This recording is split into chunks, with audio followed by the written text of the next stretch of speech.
Hello friends, Koolio here and welcome back to the channel. Today guys, we are checking out the global launch for Disney's Sorcerer's Arena. And if you guys enjoyed today's video, if you guys want to see more videos like this, and please leave a like, it helps out so much. And if you're new to the channel, make sure to hit the subscribe button and the notification, all that stuff, so you can stay up to date in the latest in mobile gaming. Now, I've actually done a video on Disney Sorcerer's Arena probably about a year ago when it was in soft launch, and the game has definitely made huge strides since then. The core gameplay itself hasn't changed, but there's a lot of stuff going on in the game. There's like a lot of content. There's some limited time events going on right now. They have an event that's getting ready to open up tomorrow with in regards to the new Disney movie, Upwards, and so that's pretty cool. I'm excited to kind of check that out. They've also got a Mulan event right now where you can unlock Mulan completely for free. It's going to take some time, but you can also get these Emperor coins, which you can get some, you can open up special chests for that. You've got an Aladdin, the Diamond in the Rough, Heroic Showdown. So there's a lot of content in this game so far, mainly due to the fact that the game has been in soft launch for about a year. Now, I will say this game is definitely a clone of Star Wars Galaxy of Heroes and Marvel Strike Force. There's definitely no there's no hiding it. So if you're not a big fan of games like that, you're probably not going to be a big fan of this game. It has a very long-term progression system behind it. Summoning in this game is all shards, which sucks. I hate shard summoning in games because it doesn't feel as gratifying as unlocking new characters. You're just like, oh great, I got 2 shards for Buzz Lightyear. Thank you. You know what I'm talking about? Let's just go ahead. We're just going to jump into the game. Now, I am a big fan of Disney, which most people probably are big fans of Disney. I mean, I grew up with the cartoons, you know, growing up and stuff. So it is kind of fun seeing all these different cartoon characters, you know, from some of my favorite shows, specifically Gargoyles, which is crazy. Like, I cannot believe they have characters from the Gargoyles TV show. They have characters from like the most obscure movies and TV shows on here. I absolutely love it. Now, one thing I do have to say is the fact that auto and ×2 speed is free and unlocks like shortly after going through like the main campaign. And it's kind of sad that I have to say that, but there's a lot of games coming out where they're like putting the auto and the ×2 speed or ×3 speed behind paywalls, which is super annoying.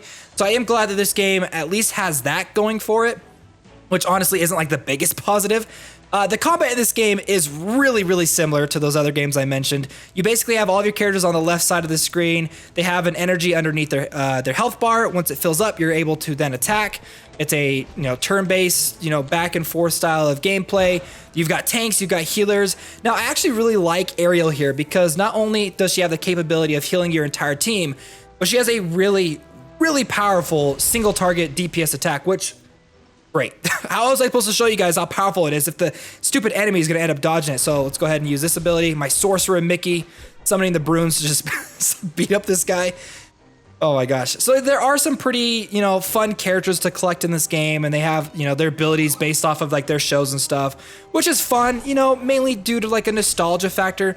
There is one thing that does kind of make the combat in this game kind of stand out from other games in the similar genre, which is this spell system. You have spells that you can equip onto them, and when their energy fills up, you can go ahead and activate it, and it kind of helps you turn the tide of battle. So let's go ahead. We're going to summon a special character right here.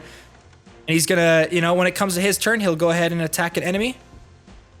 I've also got a meteorite that can like come down and like do a bunch of damage to like everyone on the enemy side of the field. Go ahead and activate that. Boom. And finish off. Summoner score increases. So I do like the summoner score, kind of like an overall progression, because like your summoner score not only does it increase by powering up your characters, but also by completing story events and stuff like that in the game. So let's go ahead. We're going to head on over to my characters now, and we'll go ahead and talk about character progression. Now, just like in Marvel Strike Force, there are heroes, there are villains, and there is a hero campaign and a villain campaign. Only heroes can go in the hero campaign.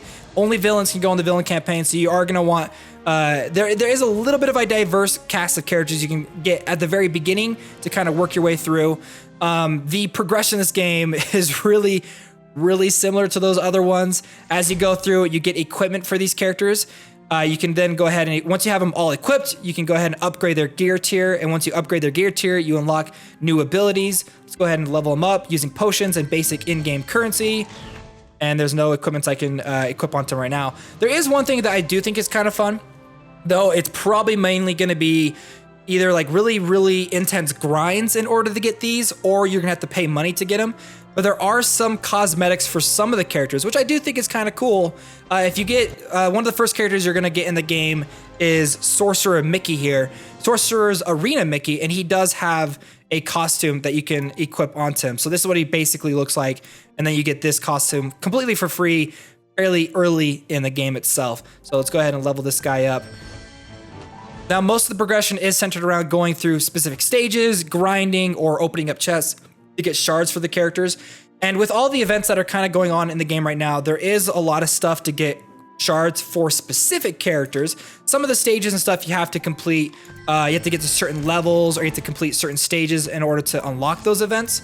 But there is a lot of content in the game to go through right now, which is a good thing for a brand new released game. They want to have a lot of content, and with the Upward event coming out tomorrow, I think a lot of people jumping in today, seeing that the event's coming out tomorrow, will most likely jump in for the event tomorrow to get those free characters. So here's Gaston, and this is his wedding day Gaston outfit that you can get. Now, one thing that is really annoying, and a lot of games like this do this, they have like an insane amount of bundles that you can buy, and the game will like pop up and tell you like, hey, we've got this bundle for you. Do you want to buy it? No, please don't show that to me. It's kind of ridiculous. $10 for an Yzma bundle. You get a costume and a couple of things to like power up. I'm not going to be spending $10 on Yzma. I'm not going to be spending $10 on Gaston. Even Prince Ali, Aladdin, no, like none of these. Maybe the Hero Starter Pack for $5 to power up your starting characters is a good one. Syndrome, like, is one, I don't know. I would not spend money on Syndrome either. Sean Yu's a pretty intimidating dude, but $25? Oh my gosh. Like, please, you guys, come on. Let's go ahead and let's see if we can't summon some stuff. Now, as you're playing through the game itself, whether it's in the main campaign, hero, or villain, you will get Emperor coins currently right now for the Mulan event, which you can use to use this chest to have a chance to unlock Mulan completely for free, or you can spend money to do that as well, so whatever. Here's some of the packs and cards that you can unlock. We're gonna see if we can't open up a chest. I don't know if I have enough, actually. There is a few amount of ads in the game. You have 10 free chest ads, which you're probably, like, if you want to progress in this game and get the most out of it daily, you're probably gonna be watching 10 ads a day, which is a little ridiculous. Let's go ahead and we're gonna summon, we'll do some of these ones to end off the video. I do like the summoning animation. I do think it's pretty cool. Some equipment and some Gaston shards. Let's go ahead and do it again.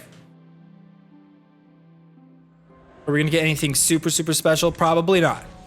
Oh, look at that. Nice. Crunk. One shard of Crunk. Thank you. I only need 46 more. And I can finally unlock Crunk on my team. So you guys go. Disney Sorcerer's Arena. Honestly, I don't know if I'm going to continue to play this game. I might hop in the rest of the day, maybe tomorrow for the Upward event, and then kind of push myself through some of the other stuff to unlock some of this other content. But I'm not the biggest fan of games with this style of progression. It just, I don't know, it kind of bugs me a little bit. Well, hopefully you guys enjoyed today's video. And again, if you guys have any suggestions of other games you want me to check out, let me know down below in the comments. Well, guys, my name's Koolio, and I'll see you next time. Bye, my friends.